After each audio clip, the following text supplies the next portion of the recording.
This is a Film Stories original podcast. This episode is brought to you by Indeed. When your computer breaks, you don't wait for it to magically start working again. You fix the problem. So why wait to hire the people your company desperately needs? Use Indeed's sponsored jobs to hire top talent fast. And even better, you only pay for results. There's no need to wait. Speed up your hiring with a $75 sponsored job credit at Indeed.com/podcast. Terms and conditions apply.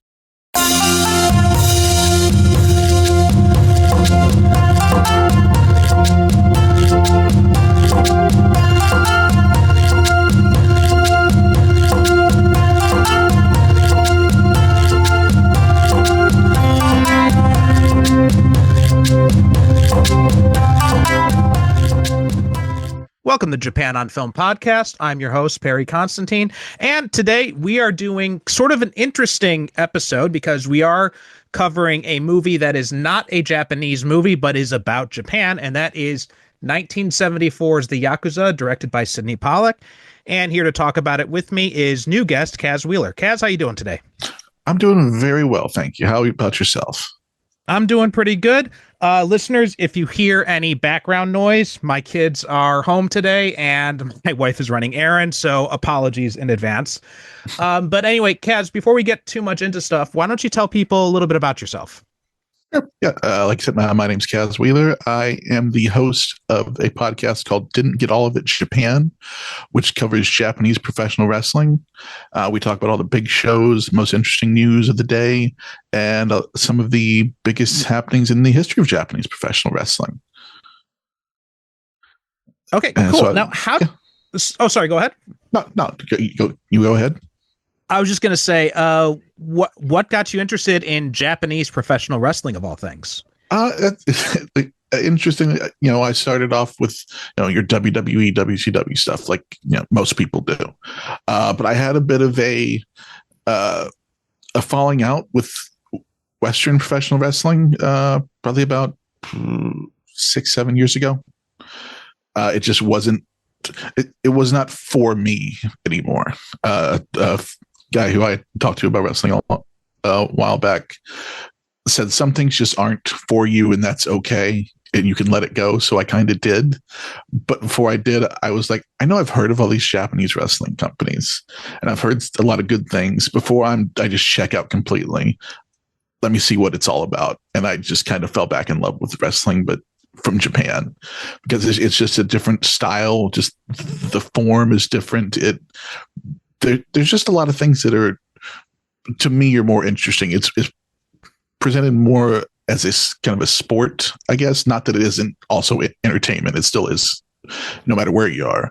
But yeah, it's just kind of presented in a more interesting fashion for me. And it's kind of what I had been looking for a number of years and had never found. And then once I found it, I was just all in. Okay, very cool. So I know you said it's like a lot of different things, but if you could point to one thing, like the biggest difference between Japanese pro wrestling and American pro wrestling, which is what makes it more attractive to you. And I say this as someone who has, absolutely no real comprehension of either. Right. But what is like kind of what zeroes in on what is kind of like the biggest difference that attracts you about Japanese wrestling? Probably, I think it's more of I think the style. It's a more hard-hitting style. Like, obviously, it's still, you're predetermined. Everybody knows what's going to happen during the match, but the way it's presented is more like a sport. It's presented more like these two guys are or girls, because there's a ton of women's wrestling that's fantastic as well. But it's just presented in a way that you feel it when you're watching, versus when you're watching, say, a Western company, you're being entertained because that's more the goal. The goal more in Japanese wrestling is to make you feel what the wrestlers are feeling. Yeah, and speaking of the female pro wrestlers, I do know one thing about that, and that is the the sad story of Hana Kimura. That's basically the only thing I really know about that. Which is a terrible tragedy that happened there. Very much so. Yeah. So what is it? So so obviously you got into Japanese pro wrestling. Now, is there any reason that you checked out Japanese pro wrestling after you were kind of, felt that American pro wrestling was no longer for you? Is there some reason that you looked at Japanese pro wrestling instead of, say, like, Mexican or something like that? Yeah. So I think part of it was just the ease of access. Whenever I was starting to get out of wrestling, the Japanese companies started to get into streaming and on demand and things like that. So it was a lot easier to get to the Mexican wrestling at that point. But also, Mexican wrestling had kind of been around in the Western companies for a time, like in the 90s especially. It became a big thing in WCW. And so Mexican wrestling is a thing that I knew of, but Japanese wrestling still had this kind of almost mythical quality to it, because they didn't come to the US very often. You'd hear about Antonio Inoki or Kenta Kobashi or Keiji Muto or somebody like that, but you never saw them because they didn't come over here very often, because the Japanese companies very rarely catered to a Western audience. Gotcha. So yeah, so seeing something that I just had never seen before was what drew me to it. Okay, cool. And on this show we talk about Japanese movies. So what is your history with Japanese cinema? That is actually I probably got around into it a little after that. I'm fairly recent to Japanese movies. I think the one that really got me started watching a few of them was, I think it was 2021 when Drive My Car was up for the Oscars. And yes, sounds about right. I generally make a point for Oscar movies of watching all of the Best Picture nominees, just because it's a thing I've always done. And I really loved that movie. And so I was like, well, if this movie's that good, there have to be others. And I'd heard things that people over the years have said, Miyazaki movies or the Godzilla movies, but I just never taken the time to check them out. And so after that, I was like, okay, let me see what all this is about. So I watched, what was it? What was the Miyazaki? My Neighbor Totoro. That was my first Miyazaki movie. Mm-hmm. And then I'd watched, I'd never seen any of the Japanese Godzillas. So the first one that I had watched actually was last year, or the year before, Godzilla -1. I believe it was 2023, if I'm not mistaken. So yeah. I'm not. Sounds about so right. Yeah, I'm kind of a recent convert, but everything I've seen so far, I've pretty well liked. Okay, yeah, it was 2023. Okay, very cool. And yeah, that is well, one of the downsides of starting off with Godzilla -1 is I think it's the best. So right. It's not really it's gonna you got to kind of prepare yourself, and that the rest of them are not going to live up to that same level of quality. Although I will say that the original and Shin Godzilla are both very good. I've heard very good things about Shin Godzilla. Yeah. And I haven't seen all of them. In fact, I've only seen about 5 in total of the whole series. And in fact, last episode we covered Godzilla versus King Ghidorah, which and I have also seen Godzilla Raids Again, which is the second one in the series. And yeah, those two are definitely far below the 3 that I was more familiar with. And of those, I think -1 definitely takes the cake as the best of them. Right. Yeah. Before -1, my only Godzillas were the Matthew Broderick one and the cartoon with Godzuki. Yeah. So not so definitely a step up from those. Yes, very much so. Okay. Now, as I mentioned, today we are talking about a movie that is, so this is kind of a first here on the show. We have talked about Western movies about Japan before, or that have some connection to Japanese cinema, but those have been remakes of Japanese movies. So, and they've always been in the context of the movie that they were a remake of. So we covered way back, our first guest, the late great Derek Ferguson, came on, and we discussed the Seven Samurai and also the Magnificent Seven remake. And when we covered our second guest, actually, was to talk about The Ring, both the Japanese version and the American remake. This is the first time that we're talking about a movie that is an American movie, a Western production. Well, technically it's a co-production because it was a co-production with Toei. but it is set in Japan, but it is a movie that is presented in English, and the focus is, and even though it does have most of the focus is on the American characters in it, and that is 1974's The Yakuza, as I mentioned before, directed by Sidney Pollack. So what is your history with this film, if any? Looking at the list you gave me, I think it looked interesting. Yeah, I thought I actually when I looked at it, I thought, is there some way I could tie this into pro wrestling at all? and that one stuck out to me because there is a Yakuza tied to the early days of Japanese professional wrestling, actually. Is that professional? So is that Western style pro wrestling, or do you mean sumo wrestling? Japanese professional wrestling. Okay. So the Western style of it, not the sumo wrestling, because I do know about the Yakuza connections with sumo. Right. Okay. So that's a good. Let's talk about that briefly. So what is that connection between Yakuza and Japanese professional wrestling? There were a couple scandals with Yakuza funding some professional wrestling companies throughout the decades, but the biggest one that most people would know is the guy who basically started professional wrestling in Japan. Is a guy named Ricky Dozen, and he was South Korean, or was Korean at that point. He was Korean born, came to Japan, and basically brought professional wrestling to Japan after he was done as a sumo. He learned the style from a guy named Carl Gotch, who was an American who went over there to basically to train people. And Ricky Dozen was the guy who became popular for it.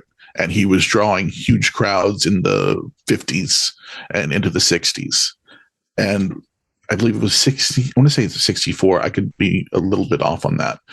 He was actually stabbed in a nightclub by a Yakuza member. So cut his life a little short. Yeah. Okay. So that's kind of a famous. That was the same guy I was thinking of, Ricky Dozen, because like you mentioned, he was originally a sumo wrestler, and yes, there was a book, I think it was called Tokyo Underground. I'm just double checking on the name of it. Oops. And by Robert Whiting. And it is about the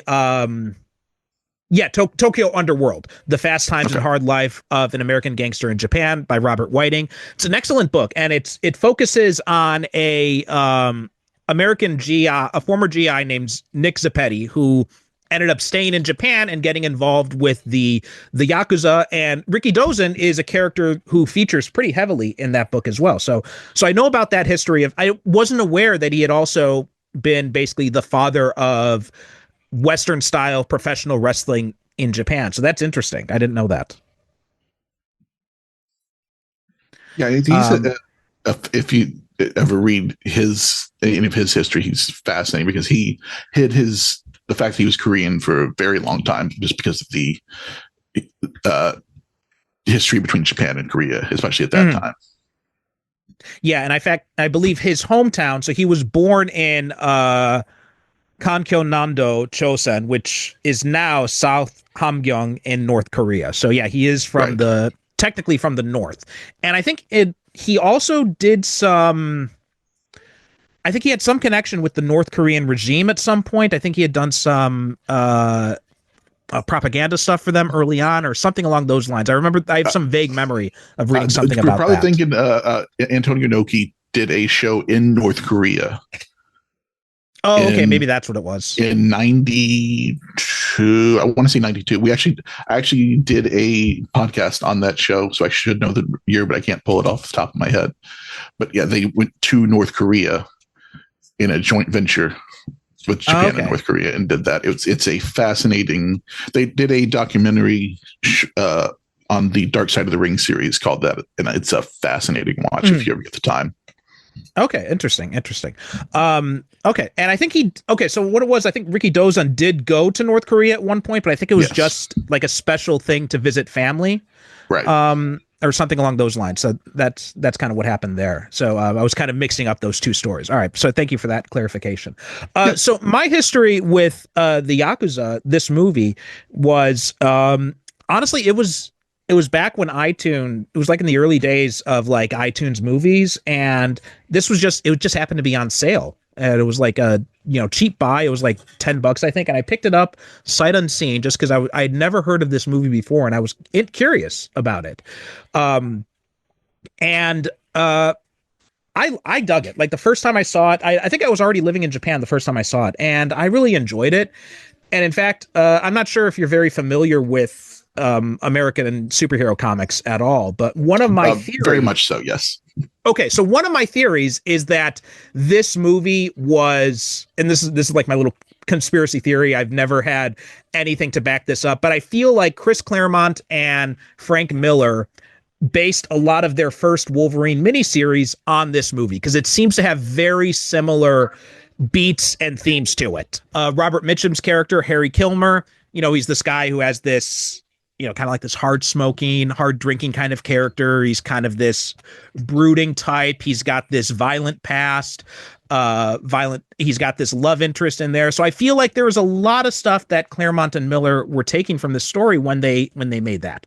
Now, surprisingly, my first thoughts when I was going into this movie were that maybe it was going to be kind of a bad representation of Japan, because most movies back then that were about Japan, even some more recently, like, Memoirs of a Geisha or something along that, they tend to get a lot of things wrong.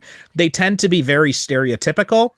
So I was very surprised first time I watched it and found out that how fairly faithful it was to stuff. Yeah, I was going to ask you about that because I think you living in Japan would know more than I would about how faithful it was and how much I did feel like it tried to show more of a Japanese perspective on things.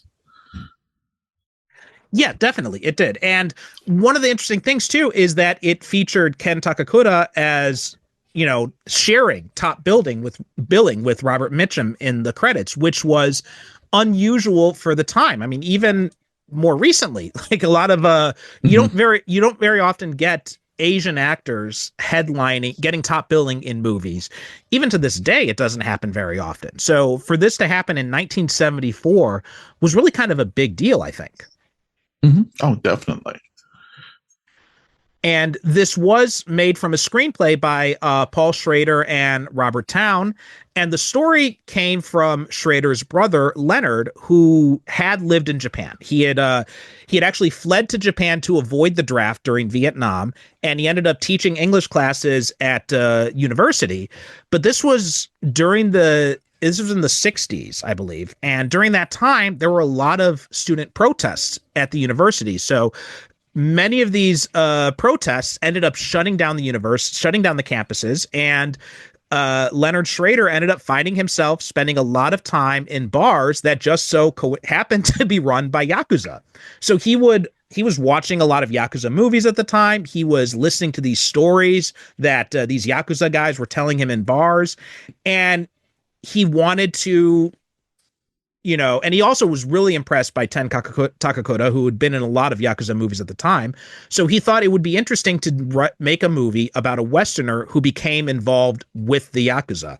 And so that was kind of the background for this movie. And it was Leonard Schrader who ended up making sure that there was a lot of they were very faithful to the culture and the realities of the Yakuza at the time.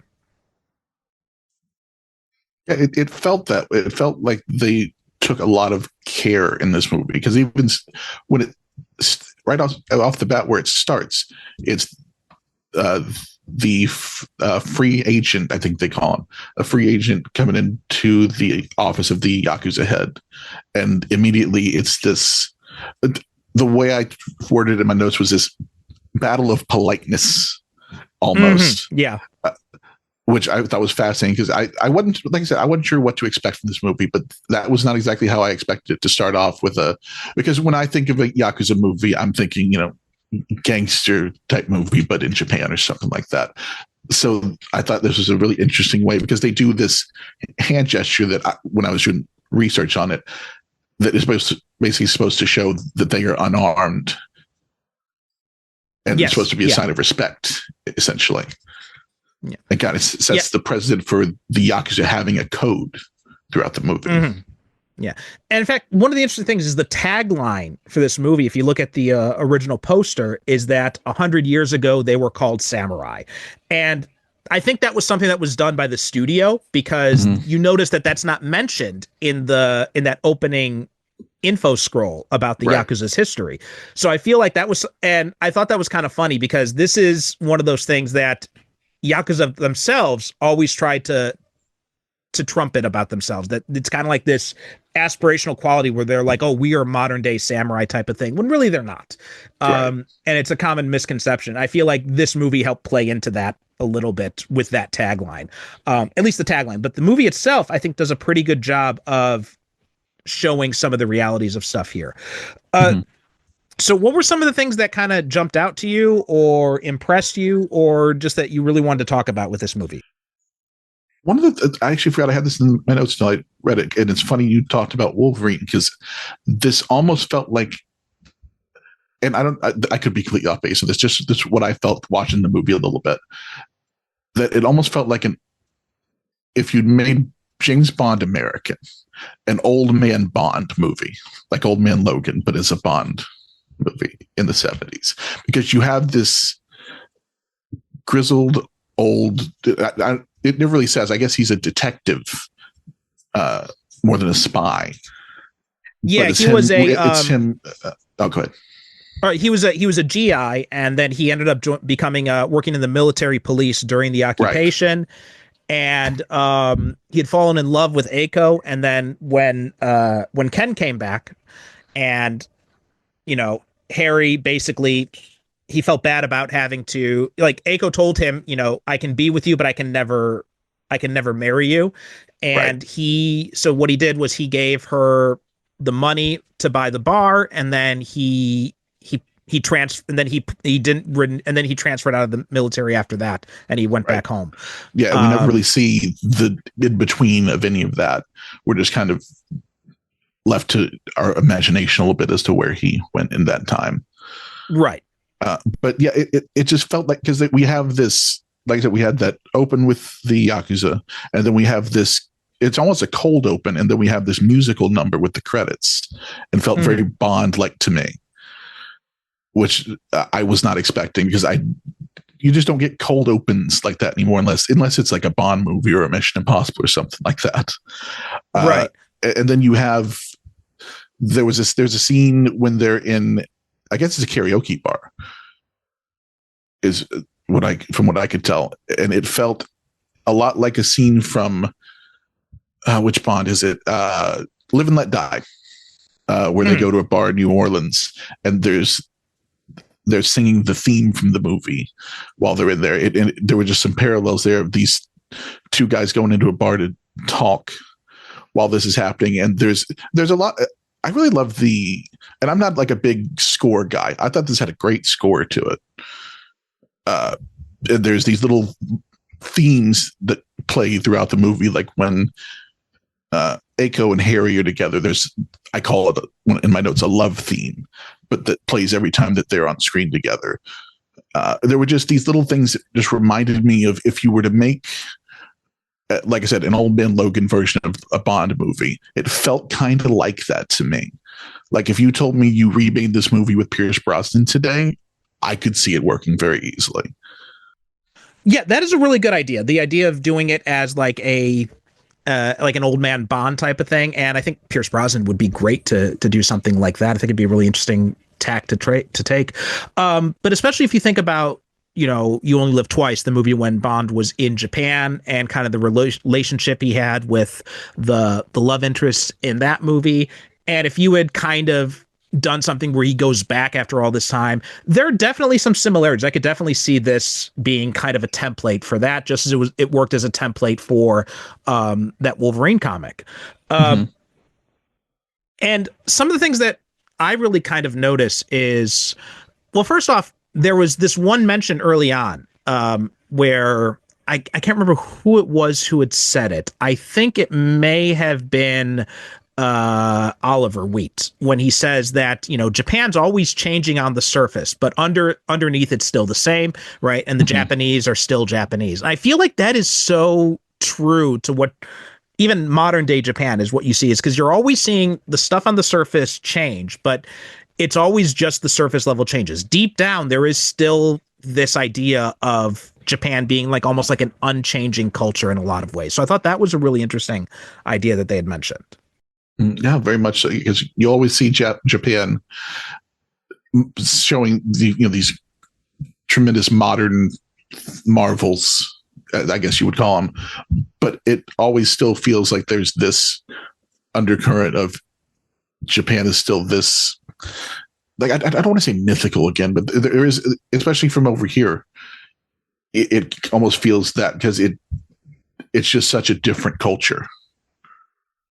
Yeah, there is that very kind of, and that's maybe one of the criticisms I have of this movie, is that it does, to some extent, not as much as other movies do, but it does kind of play up that exoticism in some cases. Like, one thing I thought of was when Hanako was doing the tea ceremony for Dusty.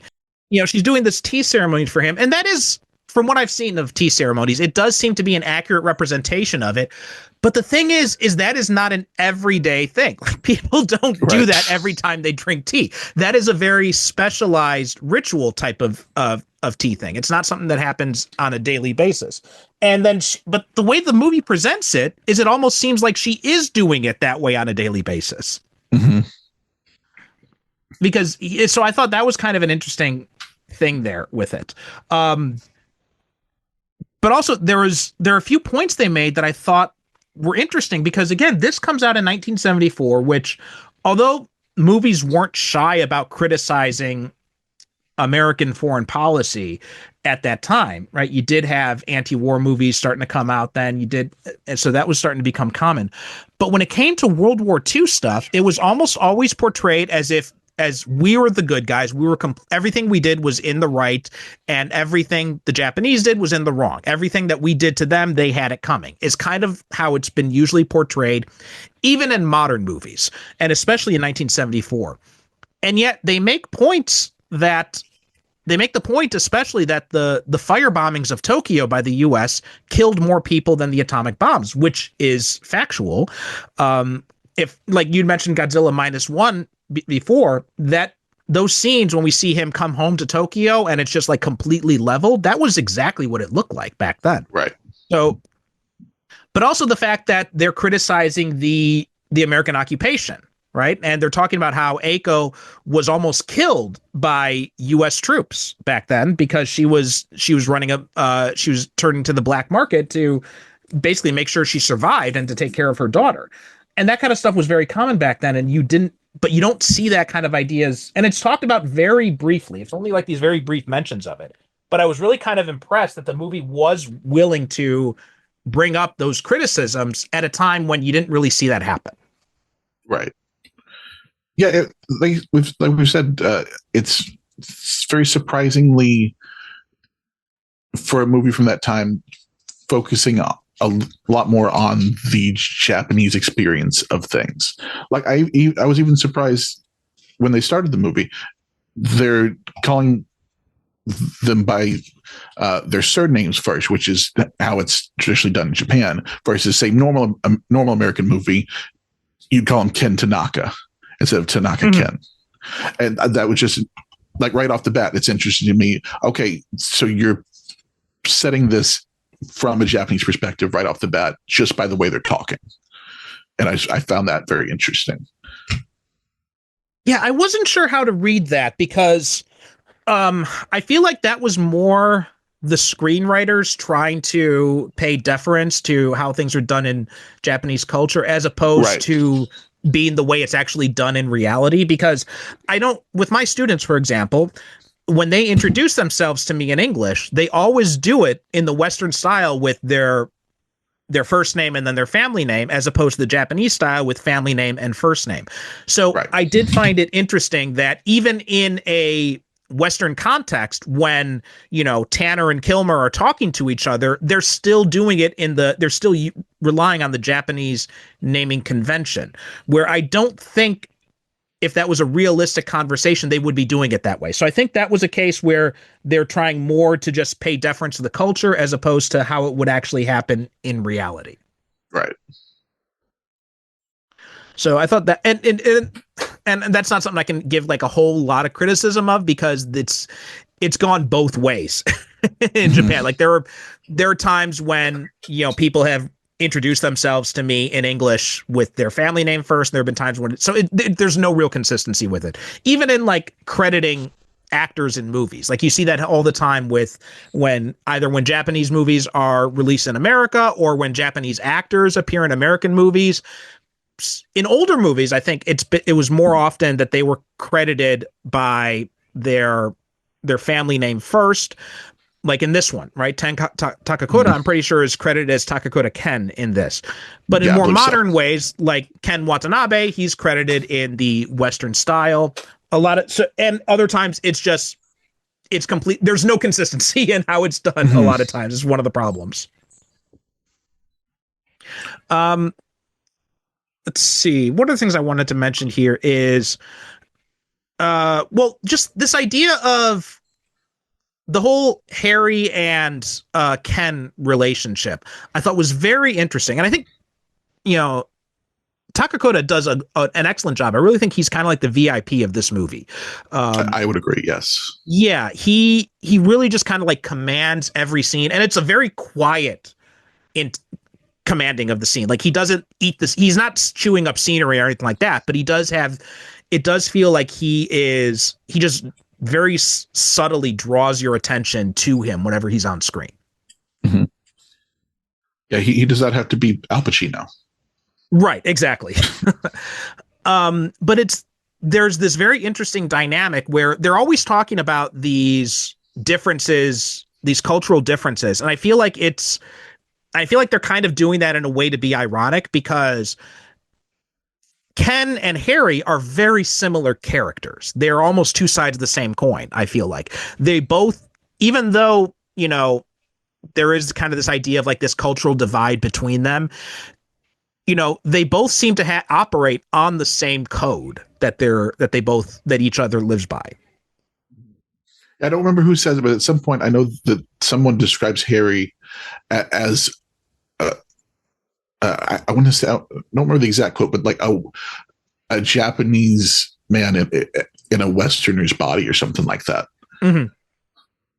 And that makes sense. Yeah, I definitely get that vibe for him. And that's also why I feel like he was kind of an influence for the later depictions of Wolverine, because it does feel like a very similar kind of idea there. And they both have this, you know, this idea, and they're both, you know, very wedded to this code of theirs, almost so to the detriment of other people, and almost so much that they can't realize the things they have. To the detriment of other people. Yeah. Well, and they also can't realize they can't put aside and realize the things they have in common, really, because they're so focused. They both have this overly.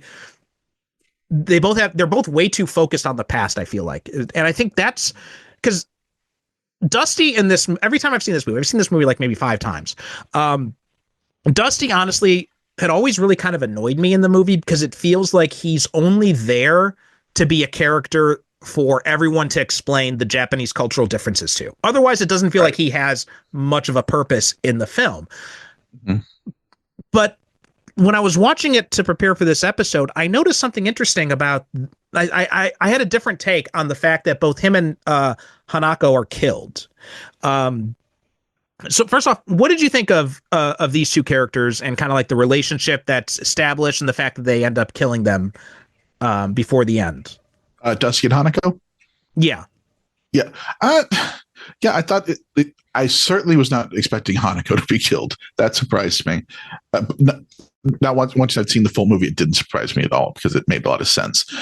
But yeah, it's almost like they are teasing this almost a love story, and kind of trying to. I don't know if they're trying to necessarily mirror Harry and Eiko. But it does seem. that they're trying to draw some parallels there, perhaps. But I think that they kind of go ahead. I was going to say maybe to some degree, but I've got another take on that. But anyway, finish okay. Your thought first, and then I'll go into my thought about it. It does seem a little bit like they are there, like you said, for Dusty to be explained things to, and Hanako just to show, I guess, a different side of Japanese culture. I guess a more youthful one, I suppose. Mm-hmm. Yeah. Oh, one of the interesting thing too is the actress who plays Hanako, Christina Kokubo, she wasn't actually a Japanese national. She was born and raised in Detroit. Oh, that's interesting. And sadly, she died fairly recently. She died in 2007. She was only 56 of breast cancer. Yeah, I was actually looking up, and I think the only one of the main cast still alive is Eiko. Yes, yeah, she was in something fairly recently. In fact, I'd read that was Keiko Kishi played Eiko. Yeah, she was. I was looking her up as well, and there was a recent thing that she was in that looked kind of interesting that made me want to check it. Mango no Kino Shitade, Under the Mango Tree, which looked like a really interesting TV movie, I think, if I'm not mistaken. So yeah, she's still fairly active, or somewhat active at least for her. As active you can be at 92, I suppose. Mm-hmm, yeah, exactly.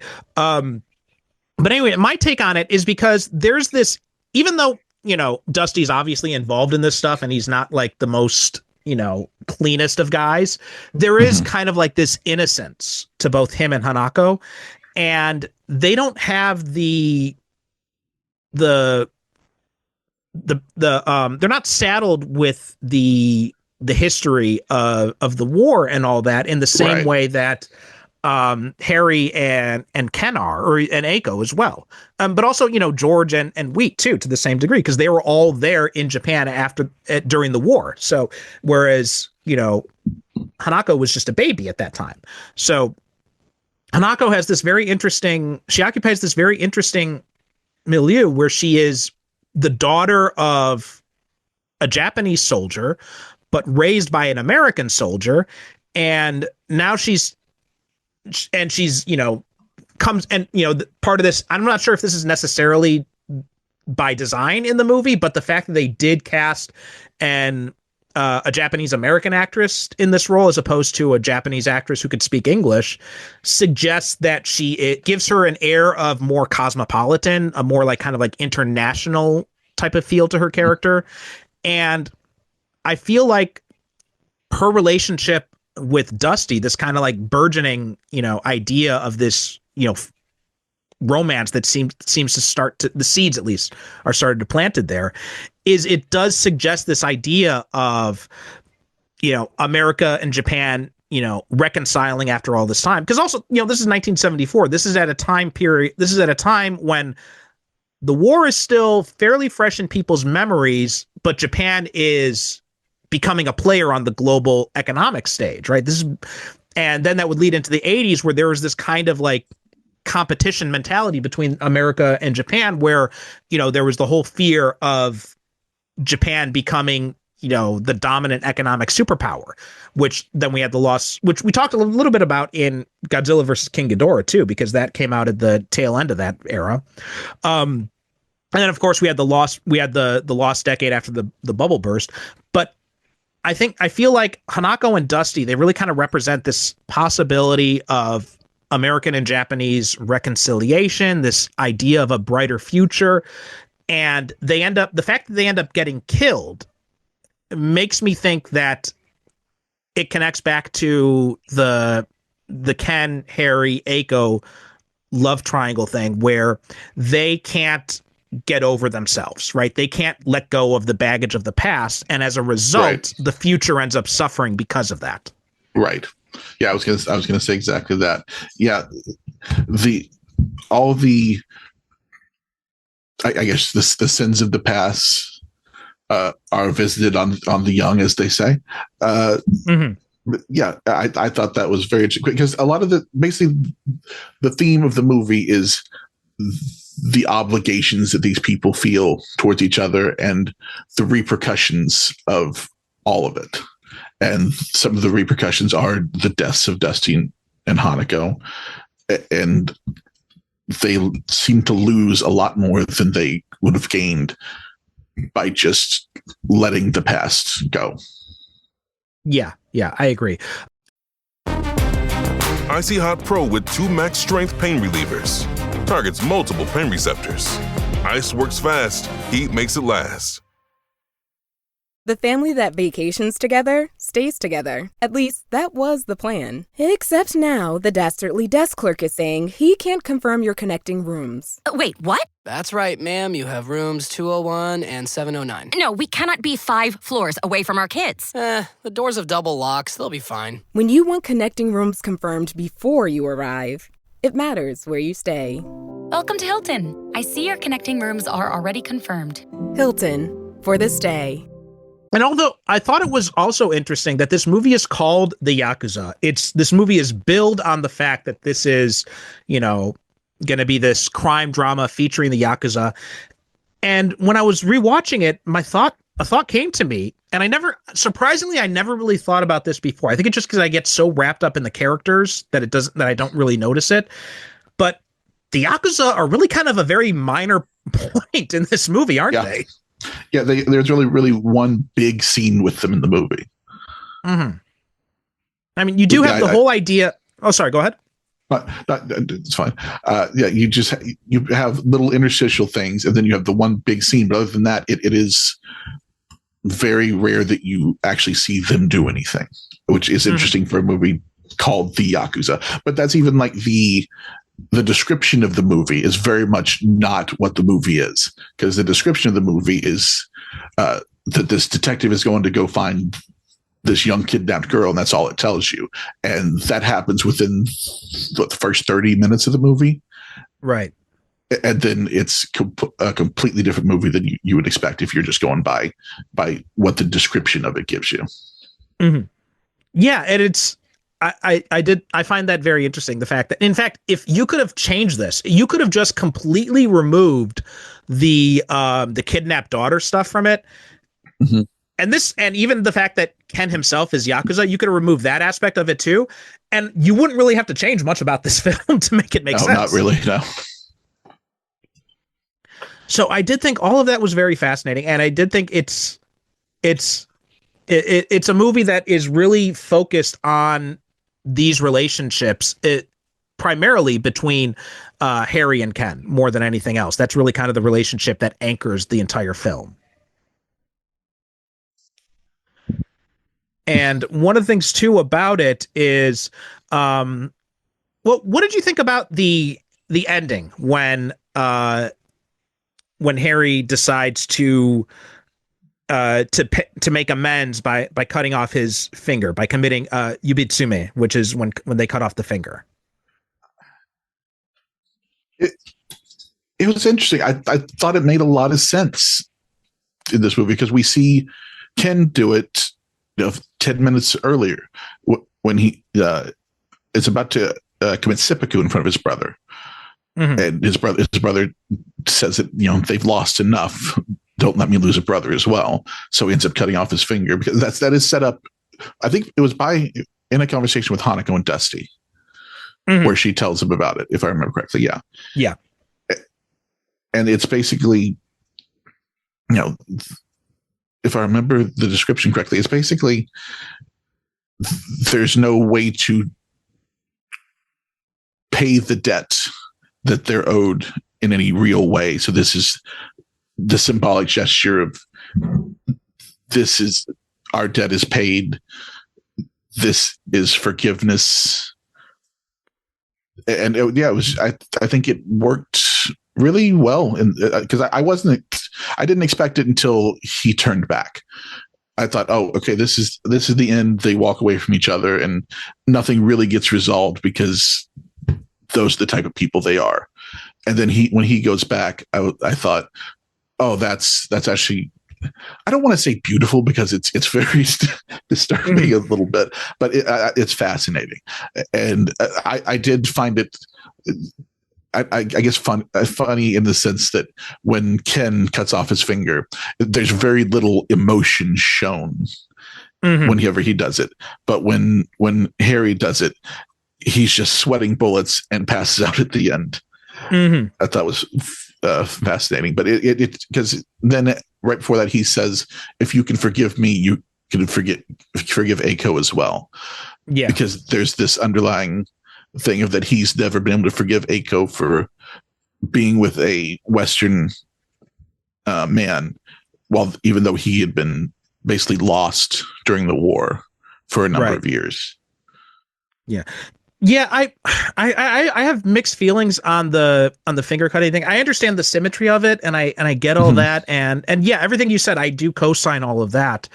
On the other hand, I do find myself arguing against that because I feel like the thing that they should have learned here is that these old ways are just causing us more problems, and so it almost kind of feels like, and maybe that's the intent of the movie, the idea that these two guys are so set in their ways that they can't really learn a different way to do things. Right. I do feel like it. So yeah, I'm really kind of conflicted on the way that they end with it, because it does feel like they haven't quite grasped the gravity of what they've been through. Yeah, I would say, I think I would tend to lean towards the side of these are two guys who, despite what they've been through, they can only change so much. So that, and it seemed like, especially when Harry's getting on the plane at the end, they have just a short bout with each other. It seems like that's an end for them. Like, you don't imagine they'll ever see each other again. That's the way that they felt like their story together had to conclude, is by sacrificing something for each other. Yeah, and maybe that's part of the tragedy of this story, the fact that they can't really change all that much.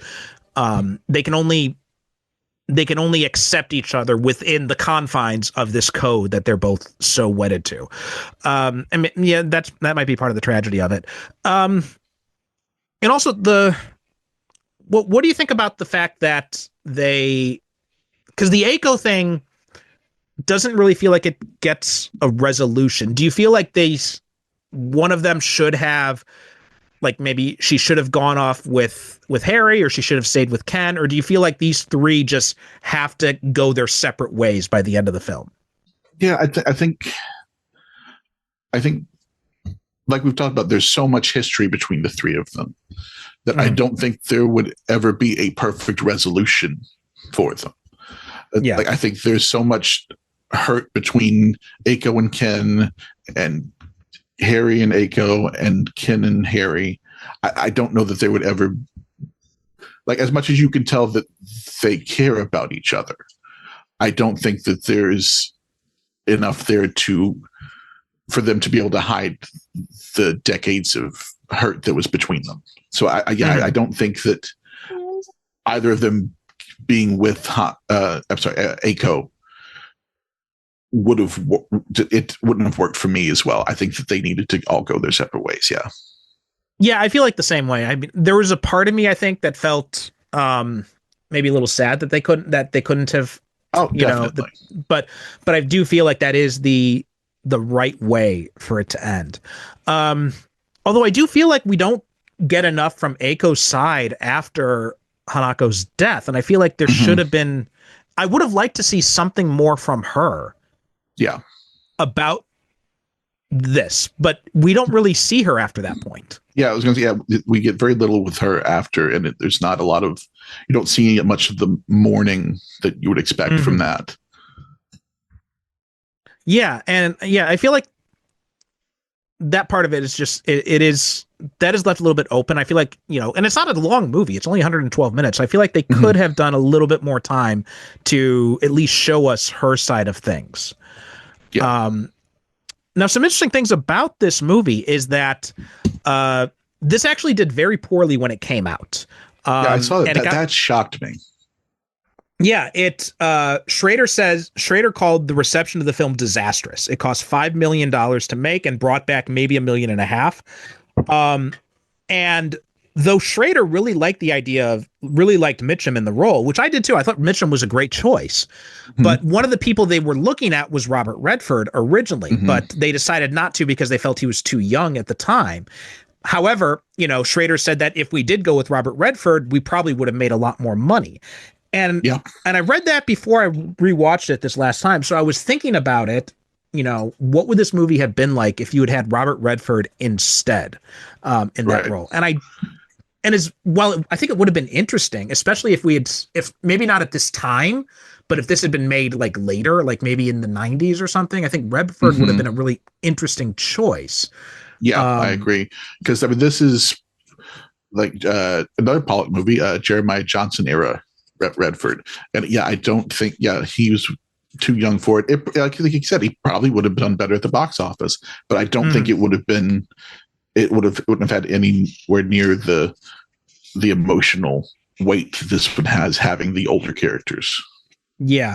And like, I'm thinking of like older Redford, like, one of my favorite Redford movies is Spy Game, and, talking about the old Bond stuff. I think, if you had that era Robert Redford and you'd made this like in the early 2000s or something, but had it set in the 1970s, I think it would have been very interesting if they had done it that way. I mean, that obviously it'd be a long time to wait to make that movie, but, and you wouldn't be able to have Takakura in there as well. And Schrader also said that his biggest regret of the film was that Takakura did not become an international star. And Schrader also said that Pollack directed against the grade of the script. Schrader said I wrote a violent underworld film about blood, duty, and obligation. He made a sort of rich, romantic, transcultural film. Either of those films would be interesting if fully realized, but the final product fell between those two stools. Neither film was made. It didn't satisfy the audience that came to see the hard gangster world, and it didn't satisfy the Jeremiah Johnson audience, which came to see some poetic realism. And I think that's a good point. I mean, as much as I do love this movie, it does kind of feel like it doesn't really know what kind of movie it really wants to be. Right. Yeah. I really enjoyed it too. It's probably one of my favorite movies I've watched this year, to be honest with you. But it seems like there are multiple movies happening in the same movie that are kind of pulling against each other. And that if you went with either one of those movies, they would still be really good. But it doesn't. Yeah, I can see where it kind of doesn't know where it wants to land exactly. Yeah. And, Ebert had said about it that the plot was a little bit difficult to follow. And I can see that too, because, I just get so wrapped up in the character drama of it and the character relationships that I never really pay much attention to the plot, which is really kind of superficial and is just a reason to get Harry back to Japan. Otherwise, the plot is, like we said, the plot doesn't really matter much in this movie. Now, this has become more popular over time, I think. I think it's kind of like, it's kind of found its audience a little bit more. And, Tarantino himself has absolutely loves this movie. And he said that the finger cutting scene is arguably Mitchum's single greatest acting moment on film.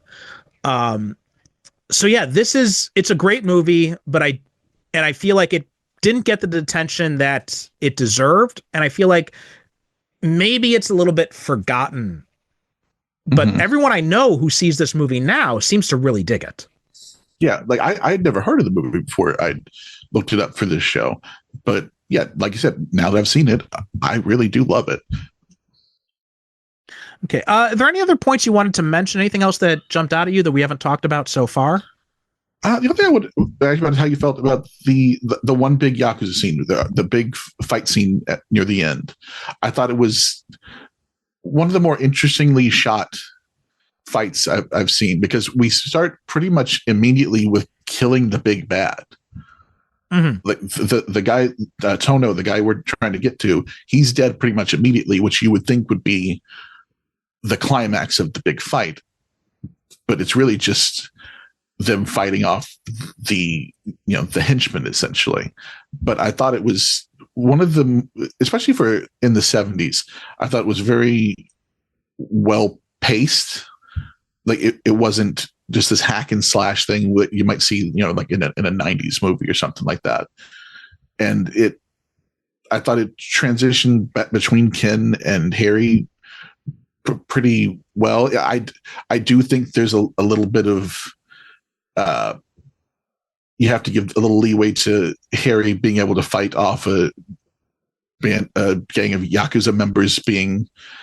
I don't know if they ever say exactly how old he is, but a decently old man who's already been stabbed once. But I thought it was a fascinating fight scene, and I thought the one thing that I would have changed in this movie, because we see Ken teaching his kendo class early on, and there's just a thing that popped in my head when I was watching. I wish the moves that he was teaching in the kendo class were the same moves he was using against the Yakuza, just as this kind of just as a way to bring that full circle and make that scene kind of mean a little more, because I think it said he'd been teaching for 8 years after he'd gotten out of the Yakuza. And I thought it would have been nice to see like that 8 years of him doing that paying off in a way that kind of mattered to the movie. Yeah, that's a fair point. The one thing I noticed, it just kind of stuck out to me, and I feel like it's kind of what I call Last Samurai syndrome a little bit, because most Yakuza are not going to be going into fights with swords. But I understand why they did it that way, because you want to draw that cultural disconnect, and there is kind of this idea of it, so you want to have that. So I can forgive it for that. But right. But it is kind of the same thing with like Last Samurai, when they have the samurai all fighting with swords, even though historically at that point in history the samurai were all using guns at this. So because obviously a gun is more effective in warfare than a sword is going to be. So I thought that was a interesting thing there, that they decided to have that. And I understand it, although it's a little bit anachronistic, because I don't think either the Yakuza who were there or Ken would decide, I'm going to go arm up with a sword, where meanwhile Harry is loading up dual shotguns. Yes. But other than that, I thought the fight scenes were very effective. The brutality of them, provided a nice contrast from all the very kind of like slow introspective character stuff, and I thought it really kind of worked very well. Yeah, especially I think the first real violence we see is whenever they're breaking in to rescue the kidnapped girl, and Ken slices that one guy's arm off, and you see this bright silver blade and this even brighter blood on it, and I was like, that's just you hate to say beautiful as a shot with blood like that, but it really was fast. It was really well done, and I thought was like you could have put that on the poster. Yeah. Well, that's that whole that's the whole charm of like that 70s action movie aesthetic, right? The very bright red blood that you get in there. So I really kind of like that too. Okay, so I think that's about all I had to say. Is there anything else that you had to say about it? No, I think we've covered it pretty well. Okay. Yeah. So basically this, again, it's not, the typical kind of stuff we cover here, because we usually focus on Japanese movies, but this is one of those rare Western movies that I think really does devote a lot of care and attention to getting the kind of cultural stuff right. So I felt that was one of the reasons why I had it on the list and thought it'd be a good thing to cover at some point. So I'm glad you chose to suggest this, because I always enjoy going back to this movie. It's always a very fun thing to look at. Yeah, this is one that's going to stay on my watch list for a while.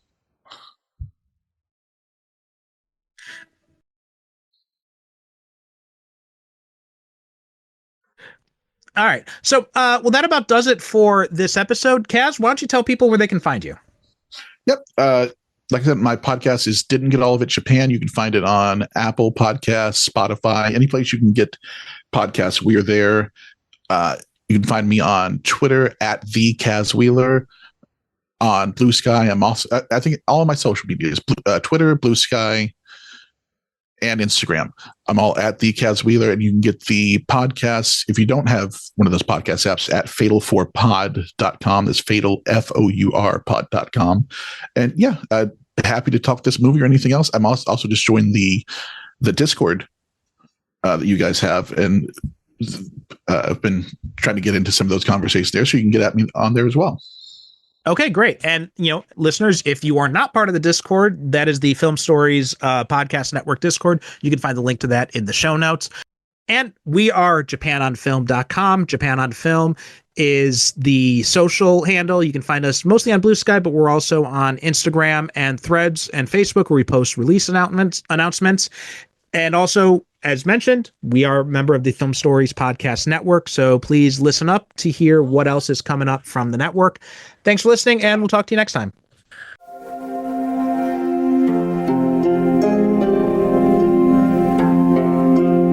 The Japan on Film podcast is produced by me, Perry Constantine, in conjunction with the Film Stories Podcast Network. Visit japanonfilm.com for show notes, episodes, and information about being a guest yourself. You can also reach out to me on the website's contact form if you have questions or comments about Japanese movies or the show itself. The show is at Japan on Film on Threads, Blue Sky, and Instagram, so please be sure to follow us. If you'd like to support the show, you can donate on japanonfilm.com, purchase from our advertisers, or leave a review on Apple Podcasts, Spotify, or wherever you get your podcasts. Join the Film Stories Podcast Network Discord from the link in the show notes to connect with me and many other cinema fans and podcasters.